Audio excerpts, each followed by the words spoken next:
राहु, जैसे ही ये शब्द हमारे कानों में पड़ता है, सर से पैर तक भय की एक लहर दौड़ जाती है कि ना जाने अब कौन सी नई मुसीबत हमारे सामने अपना सर उठाएगी। राहु का नाम सुनकर बड़े बड़े महारथियों को पसीना आ जाता है, क्योंकि इनका प्रभाव ही ऐसा है। सोचिए, जो ग्रह स्वयं ग्रहों के राजा सूर्य को एक निवाले की तरह अपने मुंह में रख सकता हो, उसकी शक्ति कितनी विस्तृत और प्रभावी होगी। मित्रों, राहु से हमारा भय अनायास नहीं है। चूंकि आसुरी प्रकृति का ग्रह है राहु, इसलिए परिणाम भी उसी के अनुसार ही देता है। पर ये आधा सच है। जी हाँ, ये आधा सच है।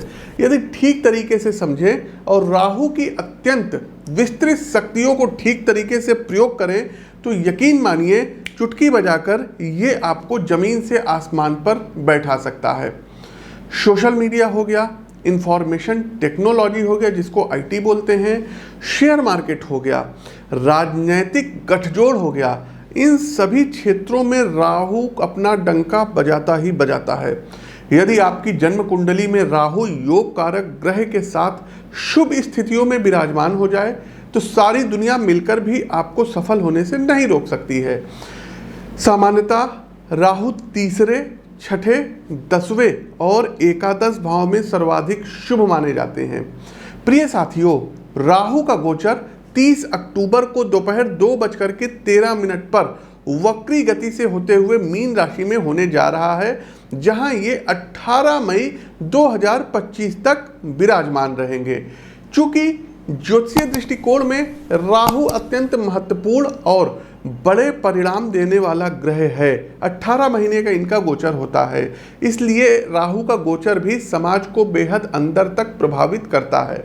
मेरा वादा है साथियों आपसे कि राहु गोचर का ये वीडियो देखने के बाद आपको कहीं और भटकना नहीं पड़ेगा, डरना नहीं पड़ेगा। ज्योतिषी लोग बहुत डराते हैं राहु केतु के नाम पे। डिटेल से हर राशि पर बात होगी और एक विश्वसनीय मार्गदर्शन आपको दिया जाएगा। तो चलिए गजानन महाराज का स्मरण करते हुए अपने इस कार्यक्रम को प्रारंभ करते हैं। आगे बढ़ने से पहले आपको बता दें साथियों कि प्रस्तुत गोचर आपकी चंद्र राशि व आपकी नाम राशि दोनों पर संयुक्त रूप से आधारित है। तो इसको आप अपने नाम राशि से भी देख सकते हैं, चंद्र राशि से भी देख सकते हैं। एक बात और बताना चाहेंगे साथियों, उपाय हम बिल्कुल अंत में बताएंगे, वो सभी के लिए प्रभावी होंगे। साथ ही साथ यदि आप अपनी जन्म कुंडली का व्यक्तिगत तौर पर विश्लेषण कराना चाहते हैं तो लखनऊ में आप हमसे मिल सकते हैं, स्क्रीन के दिए गए नंबरों पर संपर्क कर सकते हैं।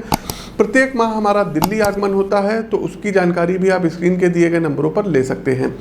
आगे बढ़ने से पहले साथियों कुछ हमारी प्रिडिक्शंस है, जो कि जब ये राहु का गोचर होगा उस दौरान देश विदेश में होगा, तो क्या कुछ वो प्रिडिक्शन है सबसे पहले हम आपको बताए दे रहे हैं। देखिए, कई स्टेट के चुनाव है और तमाम लोग कहते हैं कि पंडित जी जो है स्टेट इलेक्शन के बारे में आप बताइए, तो उसका एक अलग से वीडियो हमारे चैनल पर आएगा। लेकिन अभी हम आपको बता दे रहे हैं, जैसे मध्य प्रदेश में इलेक्शन है, तो मध्य प्रदेश में इस बार बीजेपी के हाथ से सत्ता जाती हुई जो है दिख रही है और कांग्रेस यहाँ पर सरकार बनाएगी। दूसरा आते हैं छत्तीसगढ़ में। छत्तीसगढ़ में दर्शकों कांग्रेस की सरकार है और एज इट इज़ कांग्रेस की ही सरकार अभी बनी रहेगी, तो छत्तीसगढ़ और मध्य प्रदेश दोनों जगह कांग्रेस ही कमबैक करेगी। तीसरा दर्शकों, हरियाणा की हमारे पास तमाम जो है कुंडलियाँ आई थी जो है इलेक्शन से संबंधित, तो हरियाणा इलेक्शन में इस बार बड़ा उलटफेर हो जाएगा। अभी जो गठबंधन की इनकी सरकार चल रही है, तो बीजेपी सत्ता से जा सकती है और यहाँ पर भी कांग्रेस की सरकार आती हुई दिख रही है। दूसरा तेलंगाना में इलेक्शन है दर्शकों, तो तेलंगाना में केसीआर राव तीसरी बार फिर से ये मुख्यमंत्री बन सकते हैं, उनको कोई खतरा नहीं है। साथ ही साथ दर्शकों एक बात और बताना चाहेंगे कि राहु गोचर में ही 2024 लोकसभा के भी चुनाव होने हैं, तो दर्शकों उसका वीडियो हमारे चैनल पर जो है पड़ा हुआ है। फिर से एक वीडियो हम और बना करके अपलोड करेंगे। 2024 में भारत में लोकसभा चुनाव में बीजेपी फिर से सत्ता में आएगी और नरेंद्र मोदी तीसरी बार प्रधानमंत्री पद पर सुशोभित होंगे। ये हमारी प्रिडिक्शन है, ये आप लोग नोट कर लीजिएगा। एक बात और बताना चाहेंगे, राहु का गोचर अगर भारत की कुंडली से देखा जाए, वृषभ लग्न की कुंडली है, तो लग्न से 11वें हाउस में हो रहा है। और अभी हमने अपने जो है मतलब स्टार्टिंग में बताया कि एकादश राहु अच्छे होते हैं, तो भारत की क्रय शक्ति बढ़ेगी, जीडीपी जो है ग्रोथ बढ़ेगी। साथ ही साथ दर्शकों, राहु एक ऐसे ग्रह हैं जो अपने से जो है गुरु और केतु की भांति अपने से पंचम, सप्तम और नवम दृष्टि देते हैं। हर एक ग्रह सातवीं दृष्टि देते हैं, लेकिन राहु को बीटो प्राप्त है, तो अपने से पांचवें, सातवें और नवीं इनकी दृष्टि रहती है। तो भारत के 11वें हाउस में जो है राहु का गोचर हो रहा है, और राहु की जो पंचम दृष्टि है ये भारत के पराक्रम भाव पर पड़ रही है। तो अगर कुछ जो है सीमा पर कुछ मूवमेंट होता है तो भारत अब पराक्रम बहुत ही द्रुत गति से, तेज गति से दिखाएगा। साथ ही साथ दर्शकों, सीमा पर कुछ जो है छोटी मोटी जो है टकराव की संभावना है। इसके अलावा दर्शकों, हमने भूकंप को लेकर के देखिए प्रिडिक्शन की थी जब मंगल जो है अस्त हुए थे। 23 तारीख को हमने वीडियो बनवाया था और हमारे चैनल पे शायद 28 या 29 जो है क्या कहते हैं सितंबर को पब्लिश हुआ था।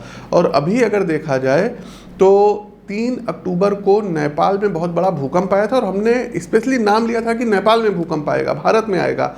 तो नेपाल में 6 रिक्टर स्केल के ऊपर का भूकंप आया, भारत में आया है। आप उस वीडियो का अंश देख सकते हैं। साथियों, नेपाल, भारत, अफगानिस्तान हो गया और पाकिस्तान हो गया, ईरान हो गया, यहाँ पर कुछ भूकंप इत्यादि जो है काफ़ी बड़े पैमाने पे भूकंप आ सकते हैं। तो जब तक मंगल अस्त है जनवरी तक का विशेष ध्यान रखिएगा, भूकंप से कुछ क्षति होती हुई दिखाई दे रही है। कहने का आशय साथियों ये है कि भूकंप फिर से आएगा और सुनामी आएगी, तो जो नेपाली हमारे भाई बहन रहते हैं, महामृत्युंजय मंत्र का प्रतिदिन जाप किया करें और कोशिश करें ऐसे क्षेत्र में जहां उनको कोई खतरा है तो वो मैदानी एरिया पर आकर के रहें। नेपाल के अलावा भारत में भी भूकंप आएगा, और भारत में उत्तराखंड में भूकंप जो है यदि हम बताएं, हमने नोट किया है तो लगभग जो है 2024 में मार्च से लेकर के और जुलाई के बीच में कुछ जो है भूस्खलन हो गया, कुछ भूकंप हो गया। ये उत्तराखंड, हिमाचल और जो है कश्मीर में आ सकता है। आप लोगों को सावधान रहने की ज़रूरत रहेगी।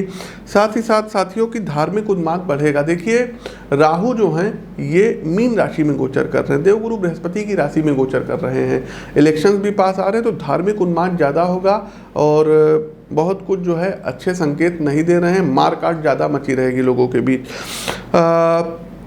एक चीज़ और है, कोई बहुत बड़ा रक्षा सौदा भारत के पक्ष में ये होता हुआ दिखाई दे रहा है। साथ ही साथ फॉरेन में, विदेशों में भारत की साख बढ़ेगी। एक बात और बताएं साथियों, देखिए तमाम स्टेट्स वगैरह के जो राज्यपाल हैं, मुख्यमंत्री हैं, इनके कार्यक्षेत्र में परिवर्तन हो सकता है। साथ ही साथ दर्शकों, वायुयान दुर्घटना जो है ग्रस्त की हमने भविष्यवाणी की थी, तो जनवरी तक बहुत ज़्यादा सावधान रहना पड़ेगा। इधर अक्टूबर से लेकर के जनवरी के बीच में कोई प्लेन क्रैश वगैरह ना हो जाए, इसका ध्यान रखना होगा। अच्छा, एक जो है छोटी सी जो है आपको अपडेट और देना रहेगा। राहु केतु के नाम पे दर्शकों तमाम लोग पूजा पाठ करवा लेते हैं। कोई कनाडा में बैठा है, कोई लंदन में बैठा है और यहाँ इंडिया में पूजा करवा लेते हैं, तो पूजा मान्य नहीं होगी। आपको खुद उपस्थित होकर के राहु केतु की शांति करानी होगी। ऐसे पैसे आप लोग किसी भी लोगों को मत दीजिए, वो लोग पूजा पाठ करते नहीं और कुछ आपका होगा नहीं।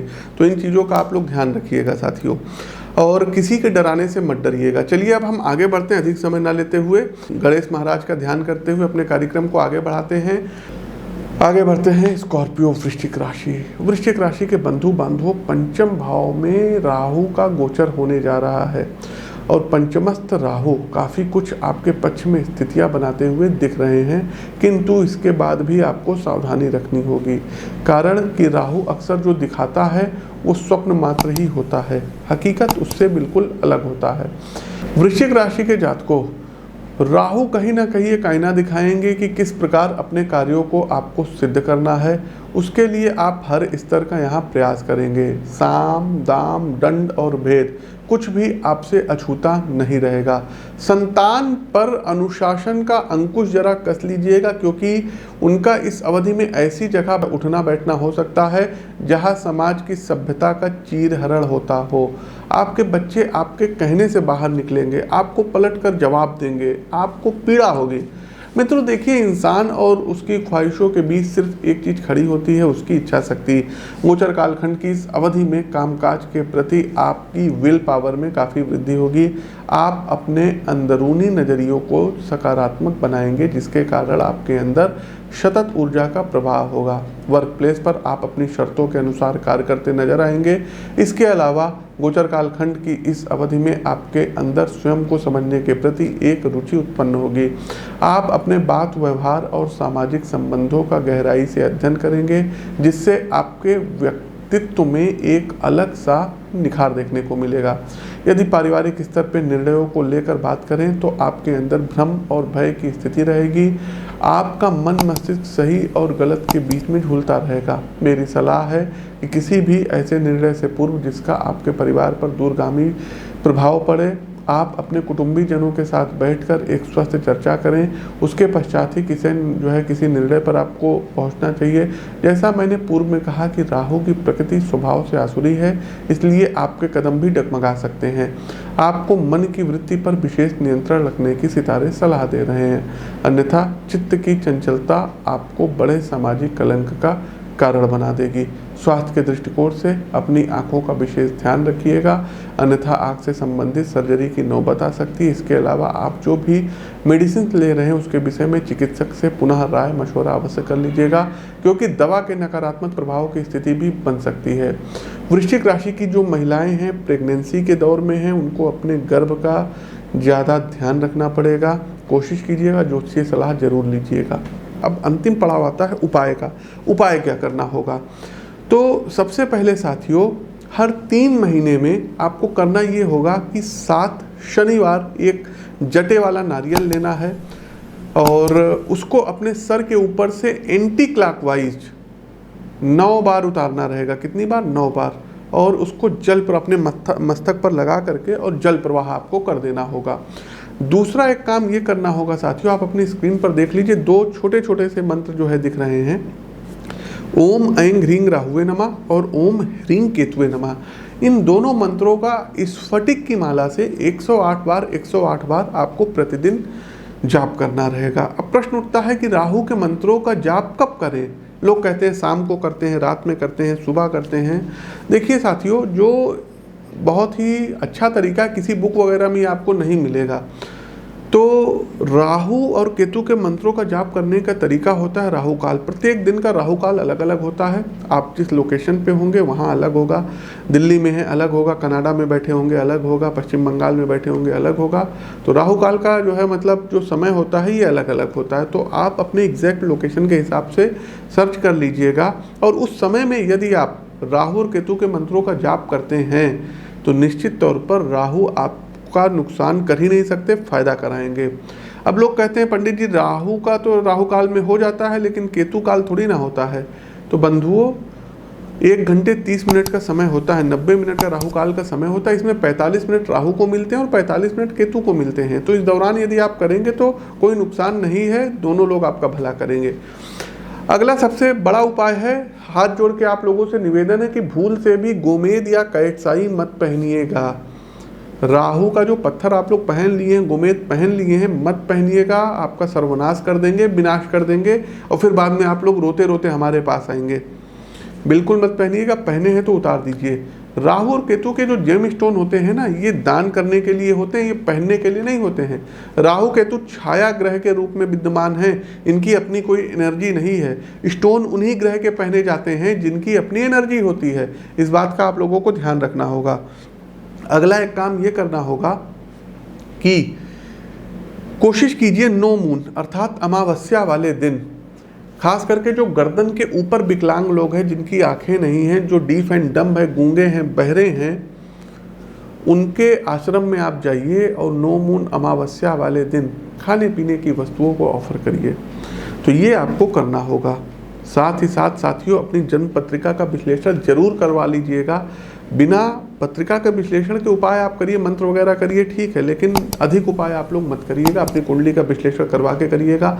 आप लोग डॉक्टरों पर पैसा खर्चा कर सकते हैं, कंसल्टेंसी पे कर सकते हैं। तो एक ज्योतिषीय परामर्श छोटा सा लेना, ये आपके सुख और सौभाग्य में वृद्धि कराता है। तो अपनी वाणी को विराम देते हुए ज्योतिष के इस मंच से मैं पंडित आशीष वत्स आप सभी प्रबुद्ध जातकों से विदा लेता हूँ।